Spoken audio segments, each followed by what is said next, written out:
family. Welcome to Motherhood in Black and White. I'm Kaanji. I'm Tara. And we are having a conversation, as we do every week, about our parenting journeys, about our friendship issues and problems and the benefits of being friends, and just all the things about motherhood as a Gen X moms, right? That's right.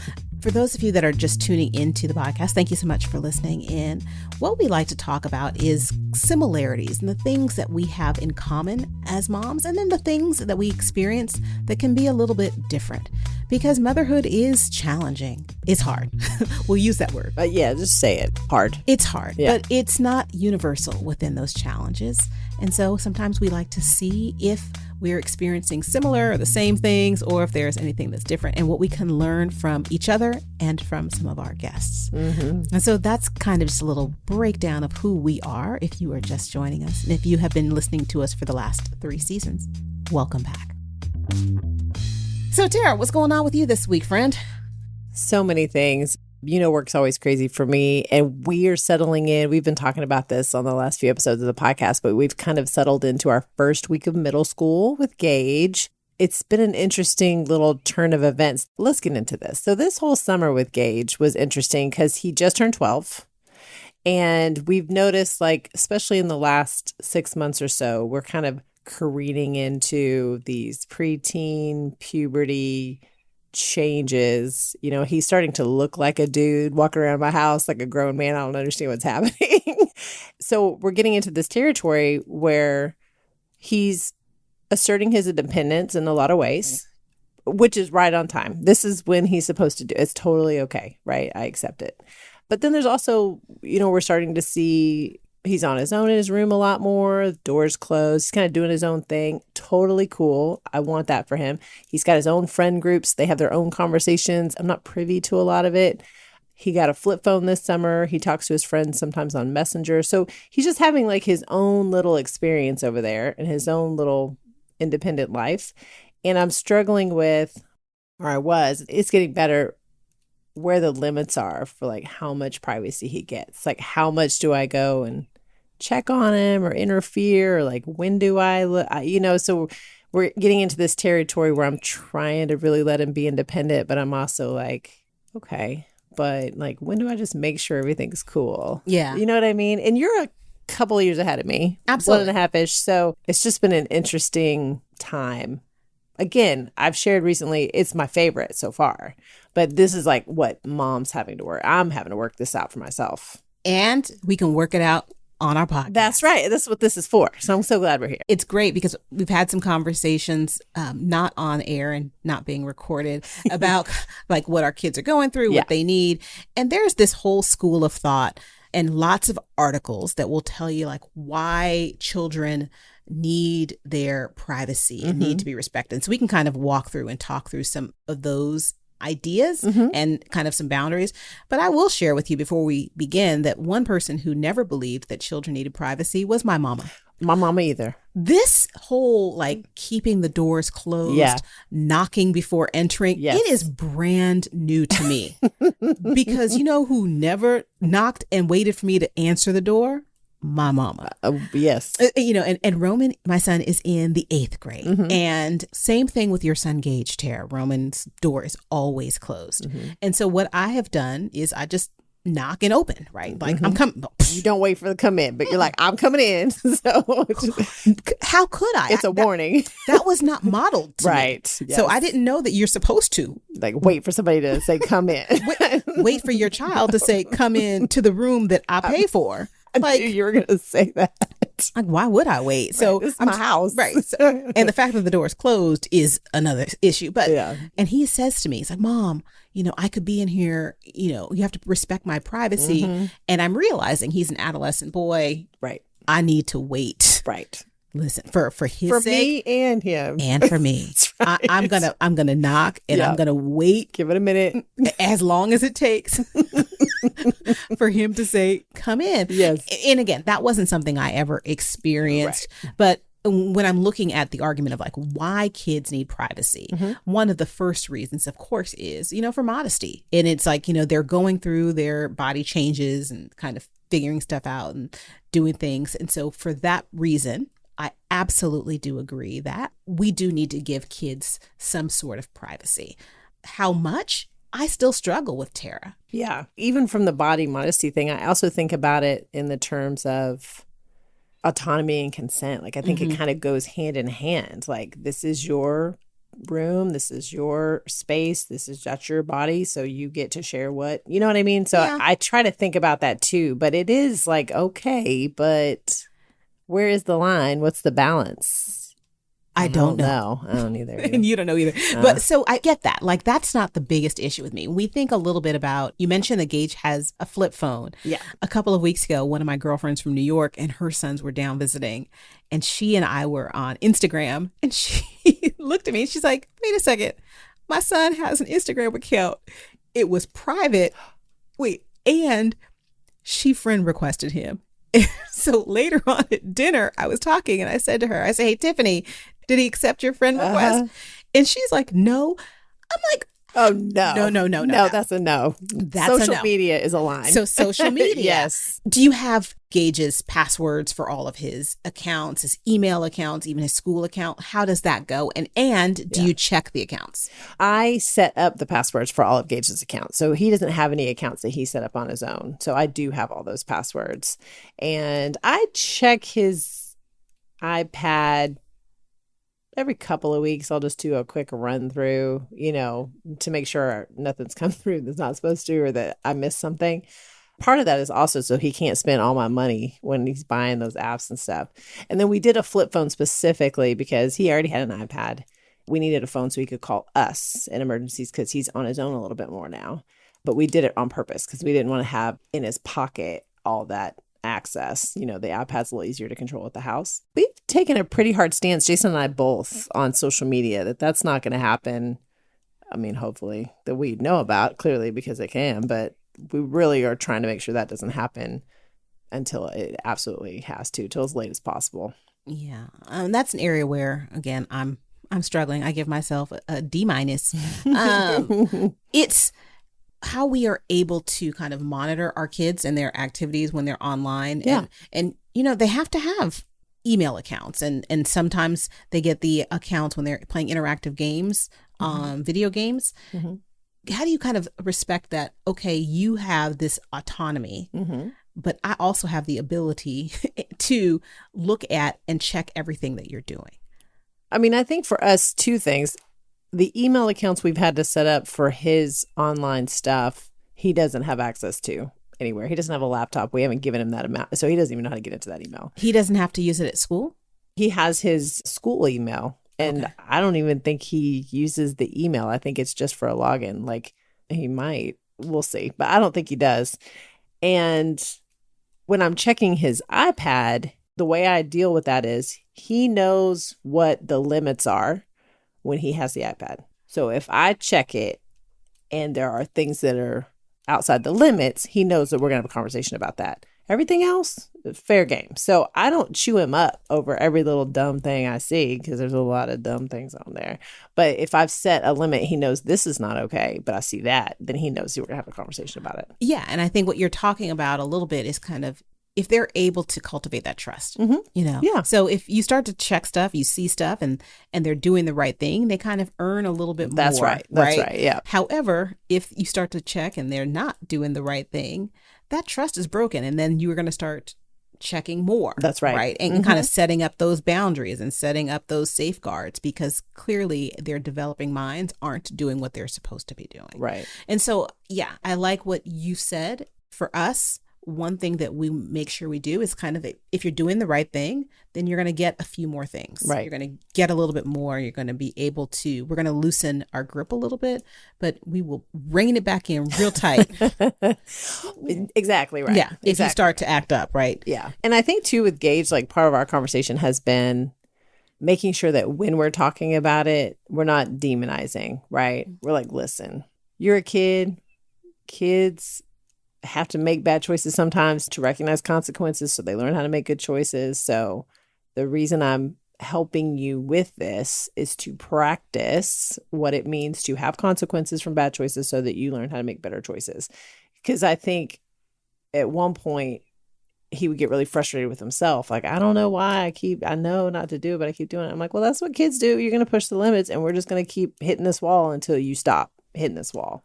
And I think that's been a good practice too, is to like just be cool about it, not to make it a huge, I can't believe you keep doing it. You know what I mean? And that seems to have worked for us. Yeah, I can't be cool.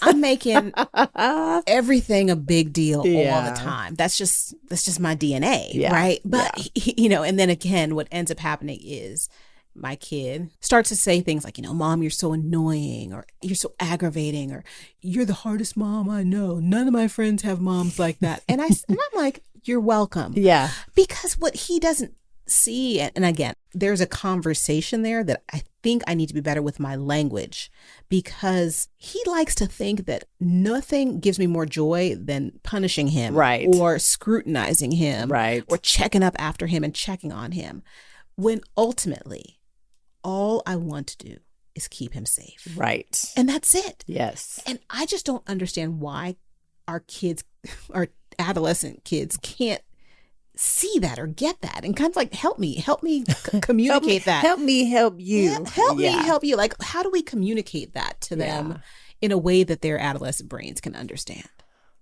That's a good question. It's interesting because Gage and I had really interesting conversations when we were quarantined during the COVID time, when we were like both at home during the day. We would take a walk and we would talk, and he was on the internet a lot more because he was home, right?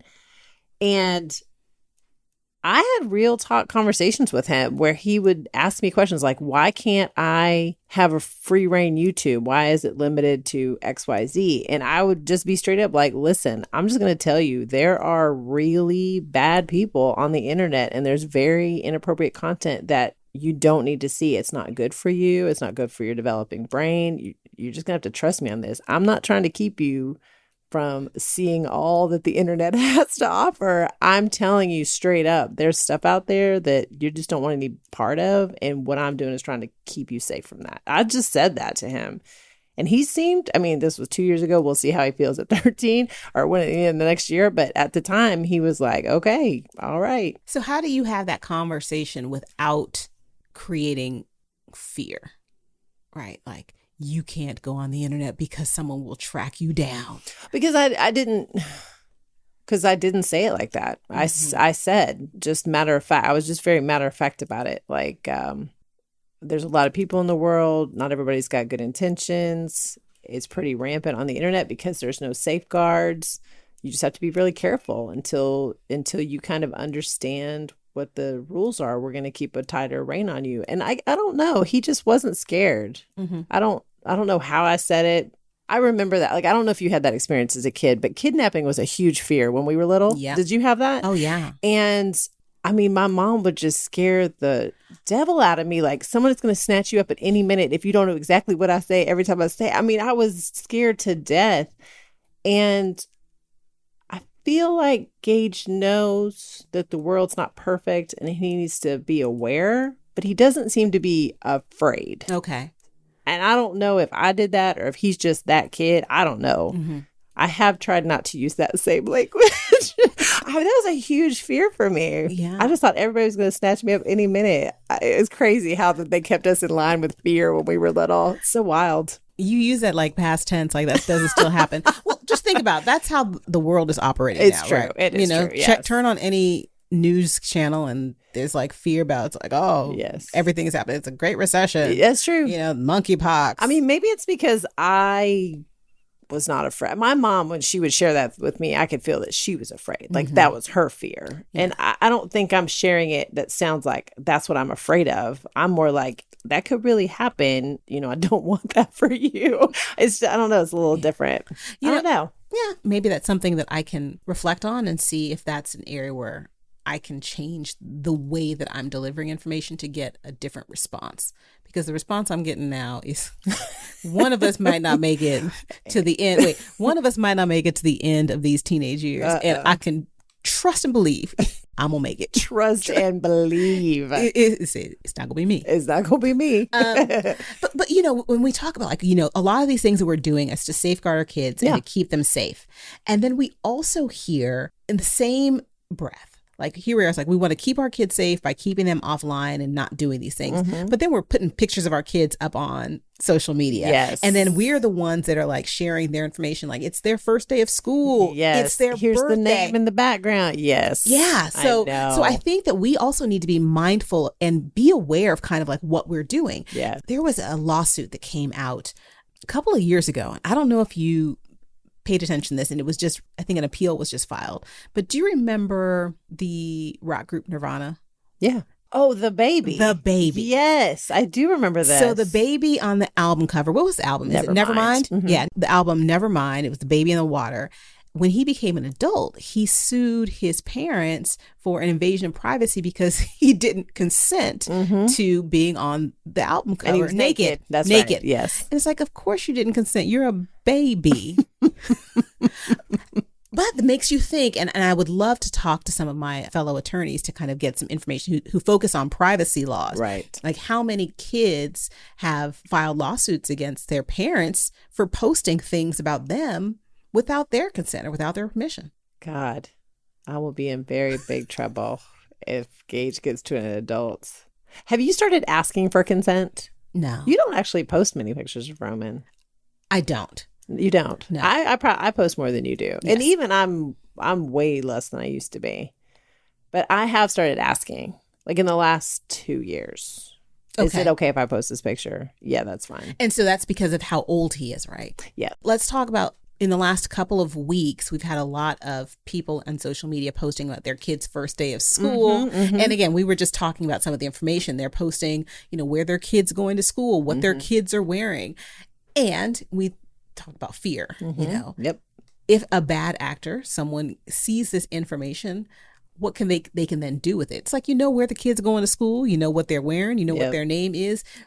Back in our day, that's when, the bad man in the van could have used that information and be like, come snatch you up. Yeah, come help me find my home by herself today. It's like, oh, here she is. Come help me find my puppy. Right. And so I think we as parents also need to be able to practice what we preach and consider. That's fair. Like what we're doing and what we're posting and how that can affect our kids in the future. Right. Like we always tell them, or I'm telling my son now, like what you're doing now is going to stick with you for the rest of your lives, your life. It's like what I'm doing to you also will stick that. So be careful. Like the pictures I'm posting, the content I'm posting, the information I'm sharing, where I'm sharing it, because it's not mine. That's his information. It's true. I feel like when Gage was born, I had an iPhone and I'd been on Facebook for maybe just a couple of years. And I feel like social media, we got behind the 8 ball on that. We just jumped right in, right? Just picture, post. And then it started to turn the corner, I would say even just in the last 4 or 5 years, where people are starting to think like, oh, maybe I shouldn't put every single family picture on Facebook, or maybe I shouldn't post every, activity that we do on Instagram. I've been paying attention, and I don't post nearly as much as I used to, but I like to share our vacation stuff, and I love the first day of school pictures. I love them. I love them so much, but I do try to be conscious about his school name and identifying details. I try to be careful with that, but I don't know that I've been perfect at it. I think you've been perfect at everything you've done. I can always count on you, Kaanji. Oh, thank you. But I think that's probably my D-. If yours was on the online, mine's on social posts. Again, we think like how challenging and how hard it is to parent in the digital age. Like the things that we're talking about are things that our parents probably never could have even considered. Right. But then we also think there's so many things that we're dealing with that they also dealt with. Right. Sure. Like, and it's how you start to loosen that grasp and start to give kids this autonomy and kind of respect their right to privacy and teach kids as they're growing kind of what the boundaries are and can be and should be. And if it's okay to respect or to give them kind of privacy in different settings, and situations. And is it something that's given to them freely, or is it something that should be earned? I guess it might depend on what it is, sort of like what we talked about. I think similar to like, when they're little and you get those lists about here are the chores they can do at this age and the chores I think that there are levels that you're like, okay, well, you're 12 now. So here's some areas where it's yours, your modesty, your autonomy, your body. That's all yours. Online's not all yours. I think that you have to look at their age and their maturity level and kind of decide where you open it up and where you keep it tight. And there's just so many areas. Yeah. And there's so many different schools of thought. One therapist, I can't remember their name, but said, you should never check your kids' social media accounts because that will girl, right? No, that's a no for me, dog. It's like, because you will break their trust. And I was like, clearly this person probably don't have kids.